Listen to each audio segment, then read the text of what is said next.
Thank you, Samson. Yes, briefly, what's the intervention you want to make? Okay, so it has to do with a few things that my teacher, the panel member on your show just said. First and foremost, let me say, I think it has been said by other panelists, Mr. Ambassador, that the issue of gazette is a very interesting one. And something you rightly said, that the court didn't just say it was gazette, and the court never said that he was relying on social media. In fact, the ruling, I don't know if you've not cited it, I'll send it to you. You know, it's a very simple one. As Mr. Ambassador said, that you need, the Electoral Commission would have to remit the gazetted results to Parliament before they are even ready. The Electoral Commission on the 24th day of December called a press conference and said that they had gazetted 274, 24th. We filed the thing on 31st. Electoral Commission, it's all over. Your Joy FM reported it. The press conference was organized by Bosman Asari. He said they had gazetted 274 constituencies, which only excluded Domiko Abinya and then Ablikumanov. It meant that Akwatia was included.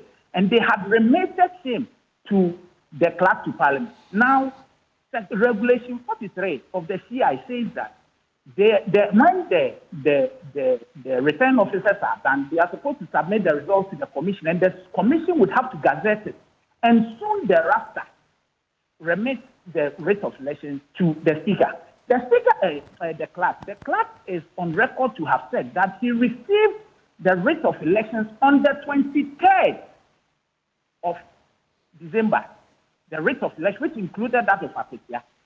And the writ of election could not have been sent to him without the gazette notification. So it's a very interesting matter that is coming up. It is either somebody was doing politics or is deliberately hiding something. We based upon that, and you see, look, something. There is no law that says that in filing a petition, you have to add the hard copy of the gazette notification. No. So really, there's no law that says that. Yeah, it's not required. It's not required. It's not required. Yeah. So you only file and say that indeed it has been done. And when we went to court, we proved to the court that the press conference was done by the EC. It is reported in Ghana News Agency, the official news mouthpiece of the state. We also said that we also exhibited a notice from the clerk to Parliament inviting the members of Parliament to register pursuant to the writ of elections that he had received. And so it was irregular. But you came to court and you sought to step aside and said that the gazette was not done. Something. In our case, we relied on the presumption of regularity because the EC himself had said that they had done it. If you came to court and said it had not been done, an official duty had not been done, the onus was now on you to produce something to show that it had not been done. They came to court without anything. And the court held that there was no problem with the issue of gazette, also relying on the Collins Dada case. Is that right? The Collins Dada case and then the ex-party Baba Jamal. Yeah, because I have read the order of the court of the day. Absolutely. All right. So what are your expectations now? Is it true or it is not that the contempt process, whilst it was pending, there had been other processes upstairs, as in Court of Appeal, and even before the same judge, for stay of proceedings, among other things, and the judge simply brushed them aside and went ahead to deal with the contempt and convicted the MP? Townsend, thank you very much for this question. A simple answer to you. Contempt action is quasi-criminal. Look, the suit number for the main action, the main petition, is EI, and note this, that will settle the matter, is EI/04/2025. That is the suit number for the main action. The suit number for the contempt action is EAF/KF/AC/E11/04/2025/CA/22/2025. Different. So you don't file a processes on the petition itself, seeking to certiorari on it and a stay of execution and all that. That is in relation to the petition. This is crime. It relates to the petition itself. Contempt is different. So that is it the case or it is not that an Eskumi's lawyer stood up, at least one person, I understand it's Gary Nimako or so, stood up when you were arguing the contempt application, and the judge insisted that there's no, as it were, filing of a notice to show that he's the lawyer in the matter, therefore he will not be heard. So the judge refused to hear him. Is that the case? Okay, so that's not what happened exactly. The judge gave 3 different opportunities per what do you call it? Hearing notice to him, to an Eskumi. Of course, you know the Order 50 says that you should serve it on him personally, not a lawyer, because it's a criminal. So we served it on him. He didn't come to court the first time.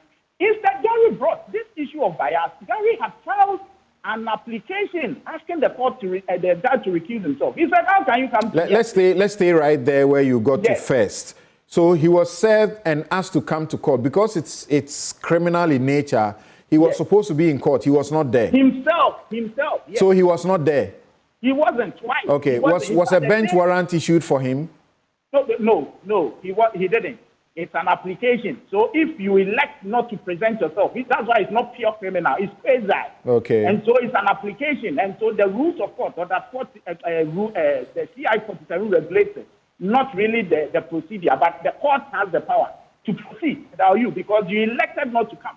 Now the court, I argue, I argue that day no lawyer was in court. It was ruling the day for the ruling of another having not the non-stop. And then I'm sure that was the case that he did. He got up and the address after opened laptop and was about to rule it. And then also said he repeated the and then said, I don't know you. This is a criminal matter. Getting this from the it's breaking. Your line is breaking, but don't you agree? One of the points they raise, it's a quasi-criminal, so a lawyer doesn't need to file any process. They can show up. That is what I'm coming to. They can show up in court at any time and they must be heard, right?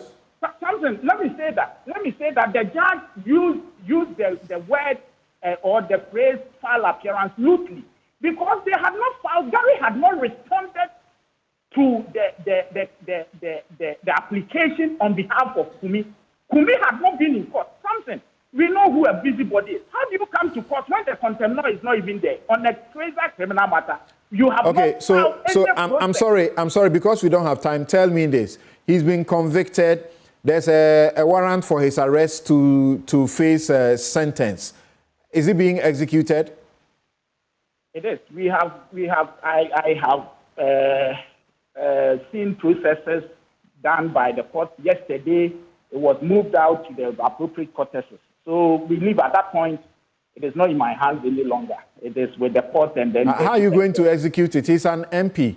If you meet him on the way, he will tell you he's on his way to Parliament. And the law says you cannot arrest him or serve any process on him. If you meet him, if you meet him at a certain point, you can say he's from Parliament to another parliamentary business, or he's from Parliament to home, and you are not supposed to arrest him according to law. That is so. But Samson, if he is found at a funeral this morning, what will he say? Maybe he's on his way to a parliamentary process. Okay, please have a good day.